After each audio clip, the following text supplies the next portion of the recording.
Hey, everybody, what's going on? Jeff Rager, another episode of The Daily Ticket. It's a Wednesday. It's a hump day. It's the 17th. It's April. It's 2024. And the Red Wings season is officially over. Not for lack of trying, but it's over. I mean, yesterday was unreal. They find a way to beat the Montreal Canadiens. They kept up their part of the bargain. They needed 2 points, and they ended up getting 2 points in a shootout. Like, we could talk about the game. We could talk about what happened in the city of brotherly love because the nightmare scenario also happened. I'll explain exactly what I'm talking about. And then we got to talk about the season because the bummer in this entire thing is it did not have to be this way. Like, the Wings did a nice job over the last 11 games, getting points in 9 of them. Like, they played good hockey down the stretch. They actually finished with the Washington Capitals tied at 91 points. But because of silly, stupid tiebreakers, which you knew going into the season, the Capitals end up going to the postseason, and the Red Wings are once again home for an 8th consecutive year. That's a franchise record, unfortunately, for the Detroit Red Wings. Sucks, man. It sucks. And before you hit me with, well, what a dumb way to decide teams that go to the postseason and tiebreakers, I mean, you knew the rules going in. I'll get into it momentarily, but the Wings kind of screwed themselves. They really did. They finished with the same exact amount of points as the Capitals. But let's start with the game, okay? Because the game was the one bright spot of the evening. You knew the scenarios. You knew the deal. Wings had to win. They had to get 2 points. And they had to hope that the Capitals lost. I mean, it's about as easy as that. There was other scenarios where they do and do not get in, but that was the main scenario. So as we're watching the Wings take on the Montreal Canadiens for the second game of the back-to-back, this time in Montreal, you're also watching on your phone or your scoreboard watching, and you're keeping an eye on what's going on in Philly because it's Philly and the Caps. Red Wings needed 2 points. The Capitals needed 2 points. Or 1 point, depending on what the Red Wings did. And the Flyers, they needed 2 points with one caveat. They could not allow the Capitals to get a single point. Considering if it went to overtime, Philly had no chance to go to the postseason. However, if they finished with the same amount of points as the Capitals, then they had the tiebreaker. All right, let's start with the Wings, okay? Because the Wings were taking on Montreal. And, hey, what a shocker. They fell behind again. Newhook scores a goal. It's 1-0. Then Sider comes back, scores with $1:30 left to go in the first period. It's 1-1 after 1. Then the second period hits. There's something going on in these second periods, people. They are disgusting. They are ugly. And the Wings constantly find themselves down. Gallagher scored. Caulfield scored. It's 3-1. And here we go again. Here we go again. Biggest game of the season, Wings fall behind in a ridiculous fashion. And just like on Monday night when they were down 4-1, I guess it was a little better yesterday because they were only down 3-1. But then, of course, about 35 seconds after Cole Caulfield scores, Joe Veleno scores. Total broken coverage for Montreal. Netminder had no idea what he was doing, primo. Veleno nets his 12th of the season. It's 3-2. So we head to the third period, and at this point, listen, you knew the Wings were coming back. There was no doubt in my mind that the Wings were coming back and winning this hockey game. The only doubt I had was the Flyers-Capitals game, but we'll get to that momentarily. So it's a 3-2 game. Third period, it gets going. Daniel Sprong, just 3:31 into that final period. Final period of the regular season scores. 18th of the season, unassisted, 3-3 game. 3-3 game. Looking pretty good. And again, I had every belief the Wings were going to win this thing. Until I didn't. 12:46. Shavkovsky scores for Montreal, makes it 4-3. And even at that point, I still thought, okay, there's plenty of time for Detroit to come back. And they tried. I didn't see a whole lot of Lucas Raymond down the stretch for some reason. They had chances. Unable to beat Primo. They had chances, couldn't get the job done. And then in the very weaning moments of the hockey game,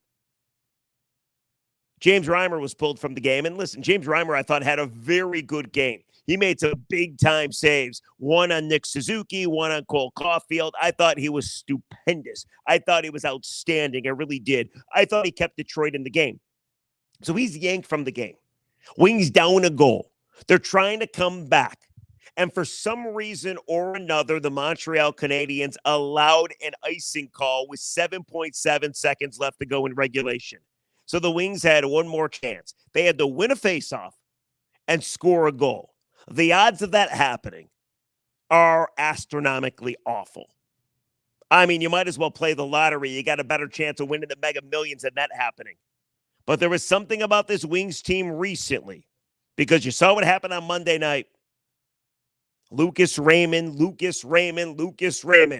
Well, it was even more improbable on Tuesday night. Wings down one goal. There's 7.7 seconds left. There's a face-off that's about to get going on. Take a listen. Kenny Cahill nails it again. From the draw, Larkin got it to the line. Here's a shot by Perron. He scores! Oh, my goodness! The Red Wings have tied it! Oh, man! The magic continues. 3.3 seconds left. The Red Wings' hopes are still alive. It's a 4-4 tie. All right, so another great call by Ken Cahill, first of all. Second of all, what an absolute improbable, outstanding shot by David Perron. And we all did the same thing. And I know y'all don't want me to swear, but this is exactly what I did. Holy shit! Holy shit! That's exactly what I did. I'm sorry. Y'all don't want me to swear according to the comments. I apologize.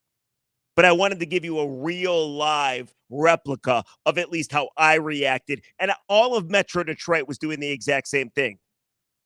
3.3 seconds left. Perron scores. They go to overtime. But here's the downer of it all. In overtime and then in a shootout, the Red Wings realized they were cooked. It was over. Didn't matter what happened. They're not going to the postseason. Now, they still won the hockey game. Patrick Kane scored a shootout goal. Cool, whatever. Like, I keep forgetting that the Wings actually won. They won 5-4 in a shootout, but it doesn't feel that way considering they're not making the postseason. Because as the Wings were trying to get it done north of the border, the Capitals and the Flyers were playing in Philly. And not only did the Wings get boned, and not only did the Flyers get boned, but ultimately the Wings got boned. Because in this hockey game, the Flyers scored first. Flyers scored a goal, and it was disallowed. It was the most ridiculous disallowed goal ever. They looked at it forever. Philly should have been up 1-0 on Washington. Ask any official. Ask any hockey-nista. Ask anybody with, I don't know, a pulse or any kind of common sense. It was a good goal. And they waved it off. Ended up being no goal. So a 1-0 Philly lead ended up being scoreless.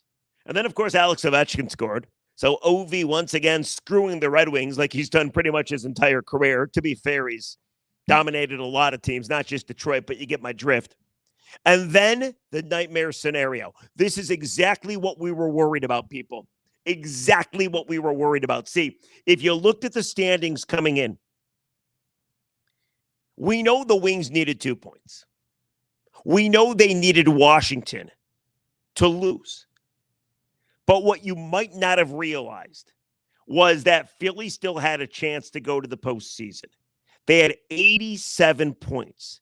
At the time, Washington had 89 points. Philly had the tiebreaker on Washington. They could not allow the Capitals to go to overtime. They had to get 2 points. They had to win in regulation. Because if they allowed Washington to get 1 point, they're not going to the postseason. Now, they're not going to the postseason anyway. But yes, they got screwed on the disallowed goal. And then they screwed the Wings, but understandably so. It's a 1-1 game in the third period. There's about, 5-6 minutes left to go. Here, let me give the exact stat. I'll give you the honesty here. Probably about 4 minutes left to go in the game. It's 1-1. At some point or another, Philly, John Tortorella, has to make the decision to yank the netminder. You would never do this in a regular season game. You would never do this in a playoff game. But because of the fact that the two teams played each other, the two teams were trying to make the postseason against each other, the fact that Washington could not get a point or Philly would be out, Philly had to yank their netminder. And there's a lot of people that don't realize, like all over social media, like, what the hell's going on? Why are they yanking their netminder? And they did. And they tried their best to even up the game. Instead, TJ Oshie scored an empty netter. 17 minutes, so they still had 3 minutes left, but it was over. It was done. I mean, they did their best. They kept their goalie pulled. They tried to beat Washington's netminder. It wasn't meant to be. Capitals win it 2-1. So the Wings have this improbable comeback, and they did their part, and they got their 2 points. But the Capitals got lucky as hell. And they saw a Philly goal get disallowed. And they were in the situation where Philly could not allow them to get to overtime. So Philly had to yank their netminder. They had to do what they do. And it all comes down to the fact that the Wings don't make the postseason for the 8th consecutive year. What a bummer. What a bummer. I feel this happens all the time in Detroit. Like, this is going to go down as another situation where we get kicked in the balls. That's what it feels like. It really does. I guess I didn't realize how affected I was going to be by it until it actually happened. It's funny because all season long, I was ready to quit this team. All season long, they were aggravating, especially recently down the stretch. But they did a nice job down the stretch as the season came to a close to winning the games they were supposed to win. Doesn't matter, though. They're not going to the postseason. Season's over. And now I have the long, hard conversations about what Steve Yzerman does next. Does he keep Derek Lalonde? How big of a splash does he make in free agency? Does he make any big-time trades? What kids are ready to come up? Is Patrick Kane going to come back to Detroit? I mean, there's all kinds of decisions that now need to be made. And unfortunately, we got to watch other teams in the postseason and not our team. Like, for me, that means I'm watching the Toronto Maple Leafs and the Boston Bruins, and I'm hoping that Toronto loses because it's like my guilty pleasure in life. That's all I got, people. That's all I got. But here's the other thing. We can make excuses. We can say the way they determine these playoff teams are unfair. We can say the Wings got fucked because of a disallowed goal in Philadelphia. We could say all those things, and I think all those things are going to be true. But the one thing that I don't think a lot of Wings fans are ready to admit that they should admit is the simple fact that this goes down as the biggest missed opportunity of all time. They tied the Washington Capitals with 91 points. I think when the season started, you'd be happy getting 91 points. Now, if you look at the West and those teams that got the wild card spot, the Las Vegas Golden Knights had 96 points. So you would have fallen short if you were still in the West. But here's my point, okay? The Wings did not get screwed. They screwed themselves. Late February, they were 8 points up on the cut line. Everybody thought they were going to the postseason. They had an 85% chance or thereabouts to go to the second season. And then what happened? Larkin did get injured. Absolutely. The team fell apart. 7-game stretch. I have it right in front of me. The Islanders beat the Red Wings 5-3. The Panthers beat them 4-0. The Avalanche beat them 7-2. The Coyotes, killer Coyotes, beat them 4-0. The Golden Knights the very next night beat them 5-3. Then the Sabres rolled them 7-3 at Little Caesars Arena. And then the Coyotes won 4-1 at Little Caesars Arena as well. They went on a 7-game stretch where they didn't pick up a single point. They lost twice to the Arizona Coyotes. They didn't look engaged. They didn't look ready to play. They just looked at times like a directionless hockey team. And it's really a shame. Because if you find a way, not just in that 7-game span, but really throughout the course of the season, you find a way to pick up 1 point anywhere, and you can point to whatever game you want. You pick up 1 point, and you're in the postseason. And I think this team, with the way they played lately, despite the fact that their good net minding's questionable, despite the fact that they give up probably way too many goals, which leads to the net minding being questionable, would have been great to see him in the postseason against the Rangers later in the week. Not going to happen. You knew it was a long shot for it to happen to begin with. I mean, I'm really impressed with Washington. They were like a minus 40 goal differential. They won the games they had to win down the stretch. They had like a 12% chance to win their final two games, to beat Boston and to beat the Flyers. And they got it done. So kudos to them. Hell, the Flyers ended their season losing, I think, 10 of 12 games? So nice job, John Tortorella in Philadelphia. Pittsburgh plays the Islanders later on tonight. That game doesn't even matter because Pittsburgh, who you thought might be in the postseason, who was the one team that actually got red hot down the stretch, they have no chance. It's the Capitals. They're in. They're going to take on the Rangers, and that is that. So it was a great game. The David Perron shot was fantastic. It's more Red Wings magic. But at the end of the day, the Wings are not in the postseason, despite winning the game in a shootout. And furthermore, it was the nightmare scenario that screwed them. We talked about it. It's weird. We'll remember it forever. The nightmare scenario. Do some comments and get the hell out of here. Very depressing. It really is. I was really hoping we got at least another 2 weeks. Maybe another 4 weeks of hockey. Not the case. Here you go. Yesterday's podcast was all about that magical win at Little Caesars Arena on Monday night. Place was so loud.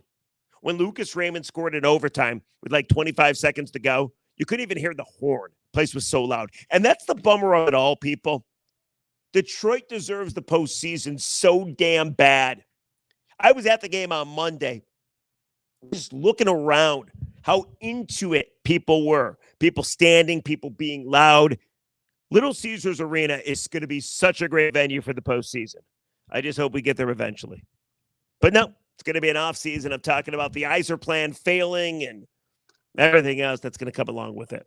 At some point, I know you're not going to believe this. I even get sick of the negativity. I know it's hard to believe, but it's true. All right, here's some comments from that podcast I did yesterday. I like this one. At Talix001. Took my two grandsons to the game.